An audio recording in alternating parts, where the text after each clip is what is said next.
Hi students, अपन 11th class start की थी, लेकिन कुछ प्रॉब्लम आने के कारण क्लास से स्टॉप हो गई। फिर से हमने ऑनलाइन स्टार्ट की हैं। मैं 11th क्लास एनसीईआरटी की बुक का कोऑर्डिनेट ज्योमेट्री, निर्देशांक ज्यामिति, जो कि इम्पोर्टेंट पार्ट है 11th क्लास में, ये आपको पढ़ना होगा।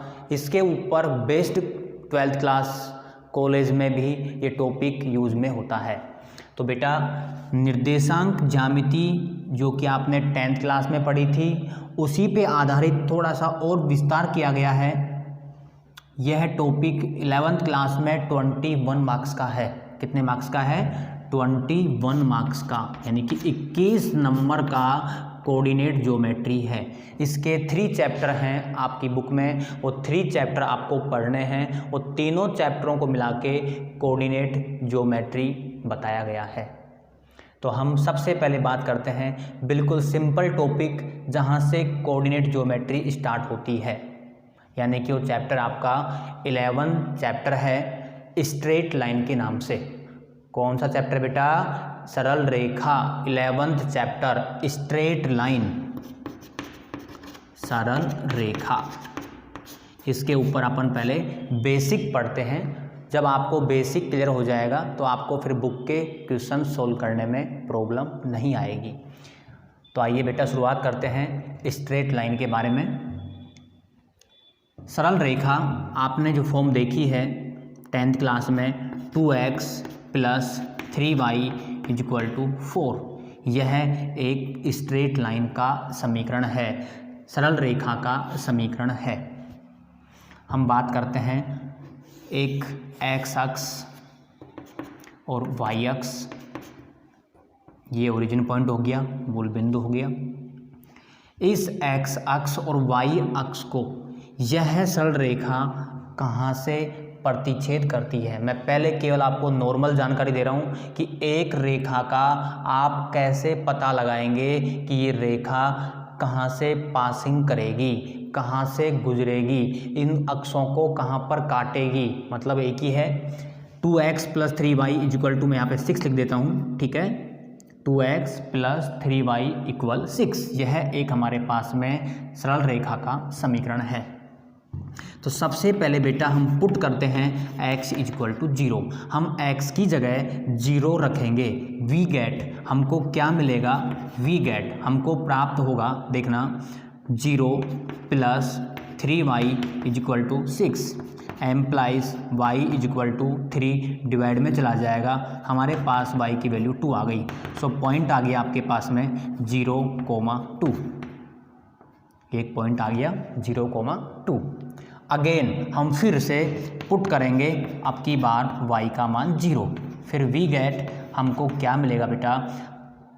2x + y की जगह 0 पुट कर देंगे, 0 = 6 एम्प्लाइज x = 6 / 3, यानी हमारे पास पॉइंट आ गया 3,0। तो हमारे पास में 2 पॉइंट आए, एक तो आया 3,0, एक आया 0,2। दोनों पॉइंट आपको ग्राफ के माध्यम से देखने हैं कि कहाँ पे, किस अक्ष पे होंगे या किस जगह पे ये अवेलेबल होंगे। तो 3,0 ऑन x अक्ष, जैसे 1 2 3, तो यहाँ पे तो हो गया बेटा 3,0। वी नो, हम जानते हैं कि x अक्ष पर y का मान 0 होता है। एवरी पॉइंट, प्रत्येक जगह y का मान 0 होगा ऑन x अक्ष पर। इसी प्रकार y अक्ष पर प्रत्येक बिंदु के ऊपर x का मान 0 होगा। तो x का मान 0 इसमें है, 0,2, तो 0,2 आपको मिलेगा यहाँ पे, 0,2। इन दोनों पॉइंट्स को हम ज्वाइन कर देंगे। ज्वाइन करने के बाद ये हमको कंफर्म हो गया कि ये हमारी रेखा है जो कि x और y अक्ष दोनों को काट रही है, ऐसे पासिंग करेगी। दोनों तरफ एरो का निशान लगाएंगे, ये बात ध्यान रखना, क्योंकि यह एक रेखा है।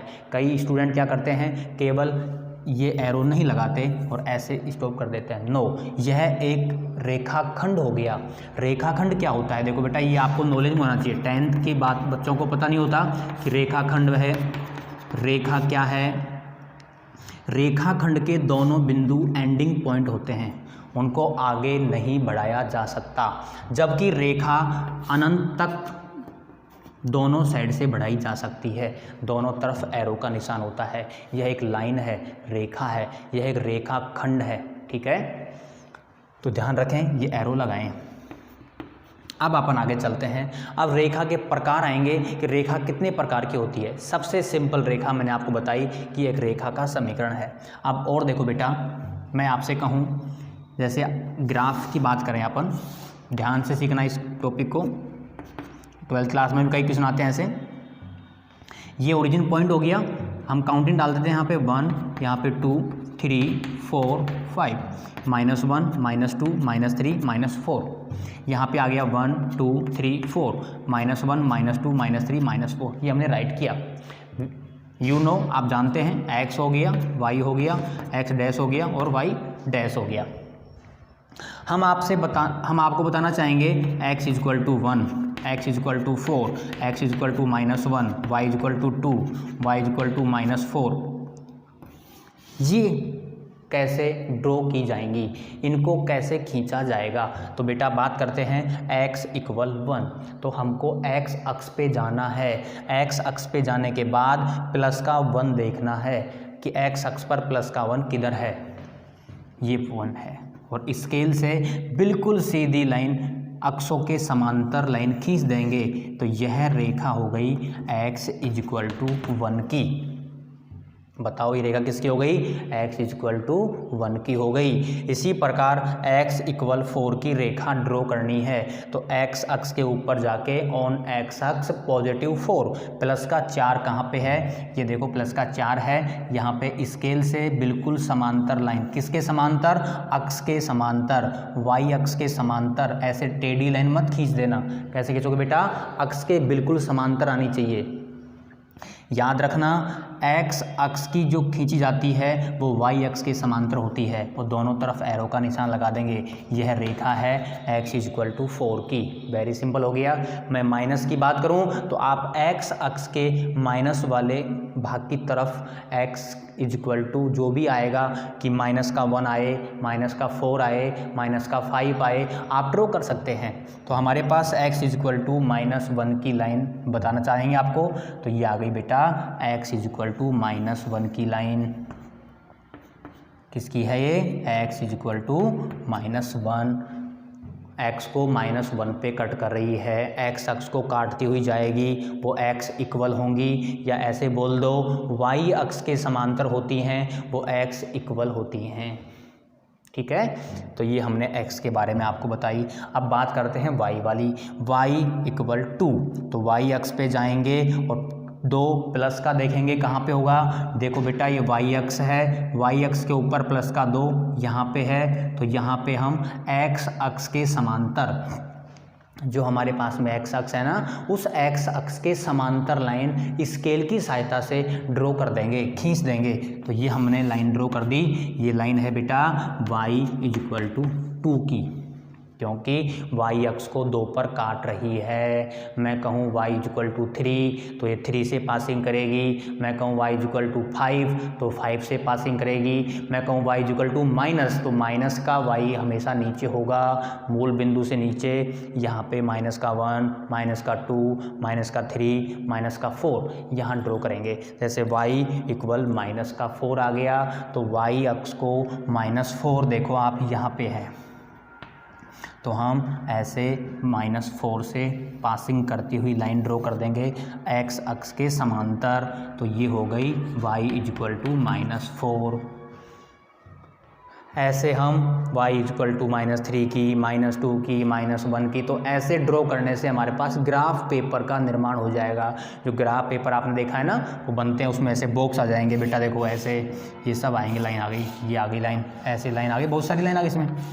x अक्ष की ऐसे आएंगी, तो देखो हमारे पास में एक ग्राफ का निर्माण हो गया है। ये ग्राफ बन गया। तो ऐसे ग्राफ बनता है।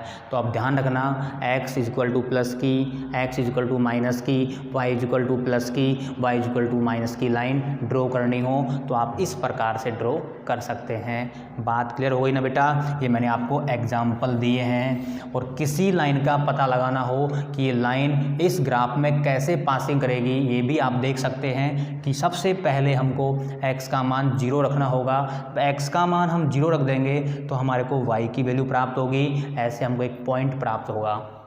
सिमिलरली इसी प्रकार हम y का मान 0 लिखेंगे तो हमको x का मान प्राप्त होगा। तो 2 पॉइंट आएंगे और दोनों पॉइंट को ज्वाइन करने के बाद हमारे पास में एक रेखा प्राप्त होगी जो आपको ग्राफ के अंदर दिखेगी।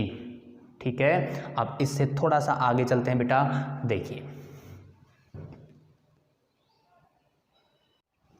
देखिए बेटा, हम आगे चलते हैं।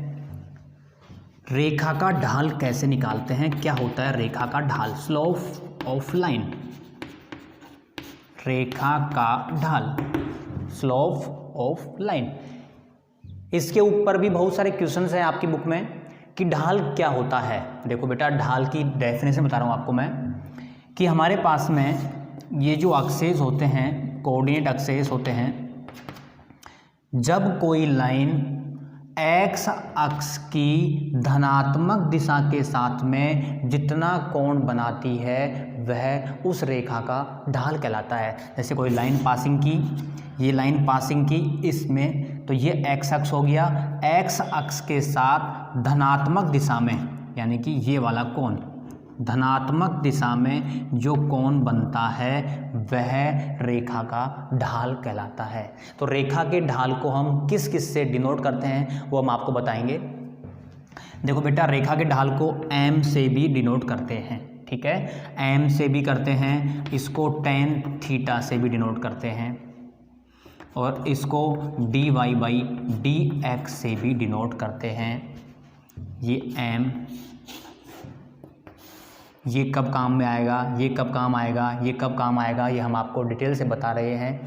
सबसे पहले आपको बताएंगे कि यदि वो देगा क्वेश्चन में कि थीटा का मान 60 डिग्री है, थीटा का मान 60 डिग्री हो तो रेखा का ढाल ज्ञात करो।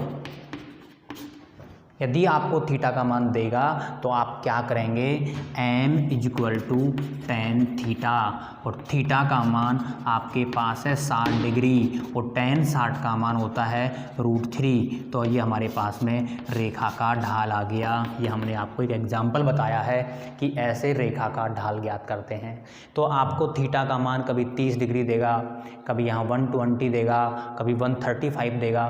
तो जितना थीटा का मान देगा उससे आप क्या करेंगे, tan theta equal to m क्या होता है, रेखा का ढाल होता है। और हमको थीटा का मान पुट करने के बाद tan की जो वैल्यू आएगी वो हमारे पास रेखा का ढाल होगा।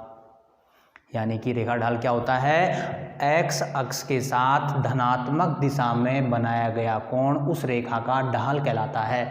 इसको किस किस से व्यक्त करते हैं, m से, tan थीटा भी कहते हैं और dy बाई dx भी कहते हैं। ये 12th क्लास की बात है, आप पहले 11th क्लास के लिए देखें तो केवल m और tan थीटा।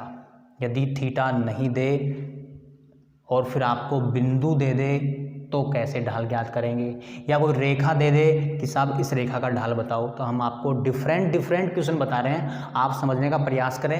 यदि थीटा का मान देगा तो आपको कभी भी प्रॉब्लम नहीं आएगी, क्योंकि याद हो गया ना, m equal to tan theta. चलो ठीक, सेकंड टाइप की बात करते हैं। 2x plus y equal to 4, रेखा का ढाल ज्ञात करो। ये भी बहुत अच्छा क्वेश्चन है। ये रेखा का समीकरण है, इक्वेशन ऑफ लाइन। एक रेखा का समीकरण दिया गया है और आपसे रेखा का ढाल पूछा है कि रेखा का ढाल क्या होगा। तो बेटा इसके लिए आपको बता रहा हूँ, m equal to minus x का गुणांक coefficient of x divide coefficient of y। यानी ये फॉर्मूला है। किसी भी रेखा का ढाल निकालना हो तो बोलो मेरे साथ साथ m equal to minus x का गुणांक डिवाइड y का गुणांक, coefficient of x divide coefficient of y। तो इसमें आप देखेंगे तो x का गुणांक कितना है बेटा 2 है, तो आप यहाँ पे माइनस है तो माइनस आ गया, यहाँ पे 2 आ गया, डिवाइड y का गुणांक क्या है 1 है तो 1 आ गया, ये आ गया माइनस का 2। तो m इक्वल टू माइनस का 2 क्या आ गया, ये रेखा का ढाल आ गया। ऐसे हम किसी भी रेखा के समीकरण से रेखा का ढाल ज्ञात कर सकते हैं। ठीक है, तो हम आपको ऐसे क्वेश्चन दे रहे हैं बेटा, 2 क्वेश्चन जो आपको सॉल्व करने हैं। x plus 2y equal to 3, second minus x plus 3y equal to 4, third x plus 2x plus 3y equal to 9। इन 3 रेखा के समीकरण मैंने दिए हैं, इनका आपको ढाल निकालना है। बताओ क्या फाइंड करना है बेटा, ढाल मतलब स्लोप। ठीक है, चलो और हम आपको थीटा वाले क्वेश्चन भी राइट करते हैं। Theta equal to 120 degree, theta equal to 30 degree, theta equal to 45 degree, इनका भी आपको ढाल निकालना है। 3 और 3 6 क्वेश्चन दिए, क्योंकि हमने आपको 2 फॉर्मूले बताए हैं। अब फिर आगे चलते हैं। यदि आपको 2 बिंदु दे दिए जाएं, कोई भी रेखा पासिंग करती है तो मैंने कहा था ना 2 पॉइंट आते हैं। देखो ये क्वेश्चन अलग है बेटा, ये क्वेश्चन अलग है, और अब जो बता रहा हूँ वो क्वेश्चन अलग हैं। इधर ध्यान दो, एक बिंदु आ गया P1,2, एक पॉइंट आ गया Q3,2। 2 पॉइंट आपके पास आ गए कि इन दोनों पॉइंट से जाने वाली रेखा का ढाल निकालना है। तो बताओ PQ रेखा का ढाल कैसे निकालेंगे। PQ रेखा का ढाल m equal to y2 minus y1 upon x2 minus x1। ये जो मैं क्वेश्चंस आपको लिख रहा हूँ ये आपकी बुक में आपको मिलेंगे। जब आप 11.1 ओपन करेंगे ना तो 11.1 में आपको ये सभी क्वेश्चन नज़र आएंगे, आप देखेंगे तो समझ में आ जाएगा। तो बेटा P और Q दे दिया, A और B दे, C और D दे, ये पॉइंट चेंज होंगे, ये पॉइंट प्लस के हों माइनस के हों, यानी कोऑर्डिनेट जो दे रखे हैं आपको x और y का मान ये बेटा x1 होगा, ये y1 होगा, ये x2 होगा, ये y2 होगा। यू नो आप सभी जानते हैं 10th क्लास से x1 y1 x2 y2। और m इक्वल टू फॉर्मूला याद कर लेना मेरे साथ साथ, बोलो y2 minus y1 upon x2 minus x1। आप इनके जब मान रख देंगे तो हमारे पास रेखा का ढाल आएगा। तो हमने बताया रेखा का ढाल 3 तरह के क्वेश्चन पूछे जाएंगे। थीटा का मान देगा तो बता दिया m equal to tan theta. दूसरा, यदि आपको रेखा देगा और ढाल पूछेगा तो उसका पैटर्न है माइनस एक्स का गुणांक अपॉन y का गुणांक। यदि आपको बिंदु देगा और फिर रेखा का ढाल पूछेगा तो बताया y2 minus y1 upon x2 minus x1।